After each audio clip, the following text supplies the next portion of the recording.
স্তব্ধ হয়েছিল তারা, ব্যস্ততা হাজার, তাই যে নাই খেয়াল পেছনে দেয়াল, যে যেমন সে নিচ্ছি মেনে নাম দিয়ে কপাল।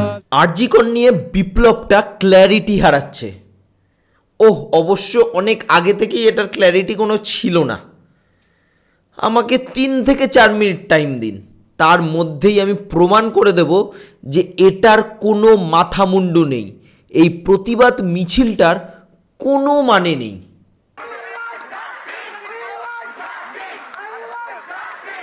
আচ্ছা, আপনাদেরই প্রশ্ন করি, আপনারাই বলুন, এই যে এত আন্দোলন বা প্রতিবাদ চলছে, বা আপনারা বিচার চাইছেন, কিসের বিচার চাইছেন?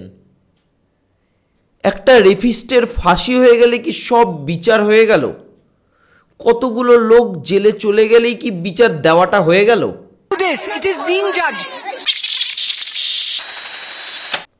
আরে বাবা, বিপ্লব তো আসে পুরো আমূল পরিবর্তন থেকে। আর এই সমাজটার তো পচন ধরে গেছে, আর এই পচন থেকে সমাজটাকে বাঁচাবেন কি করে? অরিজিৎ সিংয়ের প্রথম গানের লাইনটাই ভাবুন না, জমছে এক পাহাড় অসহ্য অবিচার।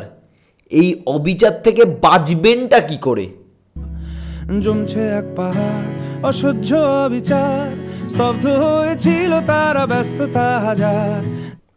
সরকার বলছে মেয়েদের কাজ করতে হবে না, আর মেয়েদের বাড়ির লোকেরাই মেয়েদের বলছে তোর রাতে কাজ কি? নিজের বাড়িতে, কাজের জায়গায়, প্রত্যেক জায়গায় মেয়েদের ছোট করে দেখা হচ্ছে। বলা হচ্ছে মেয়েদের বুদ্ধি বলে কথা, এদের দিয়ে কি কোনো কাজ হয়? আচ্ছা, একটা কথা বলুন তো, ছেলেরা কি প্রথম কাজ করতে গিয়ে কোনো ভুল করে না? আসলে মেয়েদের বস্তু হিসেবে দেখাটা না আমাদের রন্ধ্রে রন্ধ্রে ঢুকে গেছে।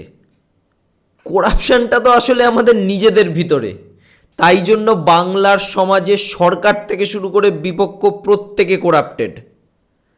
আর একটা দোষী ফাঁসি হয়ে গেলেই কি সব বিচার হয়ে গেল? আমাদের আসল বিপ্লবটা তো আমাদের নিজেদেরকে নিয়ে। প্রতি বছর আপনারা ফার্স্ট প্রাইজ পান, সেফেস্ট সিটি কলকাতা, বরাবর পাবেন, পৃথিবীর সব থেকে সেফেস্ট সিটি হবে, কারণ আপনার পুলিশ এফআইআরই নেয় না। মেয়েদের যে রাস্তাঘাটে, অফিস কাচারিতে কত হিউমিলিয়েট হতে হয়, কত অপমান সহ্য করতে হয়, সেদিকে আমাদের কোনো ভ্রুক্ষেপ নেই। যা চলতে আছে চলতেই থাকুক। এই আরজি করের ঘটনাটা শুধু কি সরকারি নেগলিজেন্স থেকে হয়েছে?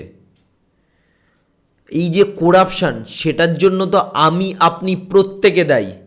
কেন আপনি জানতেন না যে এই অফিসার, আমলা বা পুলিশ যে ঘুষগুলো খায় সেটা তো আমি আপনিই দিই? তারপরে ওই ঘুষের টাকা ওই আমলা বা অফিসাররা ছাড়াও নেতা, মন্ত্রী, সরকারি হাসপাতালের পিয়ন থেকে শুরু করে হাউস স্টাফ সবাই খাচ্ছে।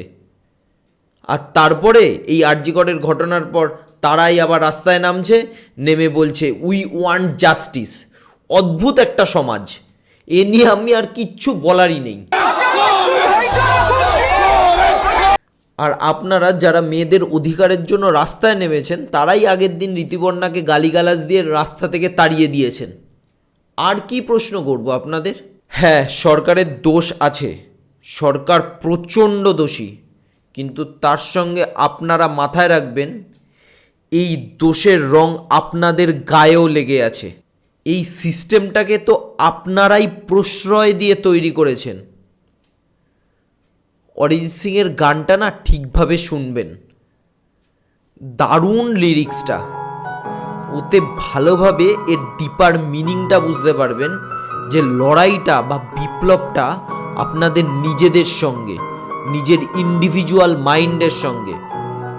ওই অ্যানিমেলের মতো মুভিগুলোকে দেখে নাচতে থাকবেন না, নিজের ভিতরের পশুটাকে বার করে মেরে ফেলার চেষ্টা করুন।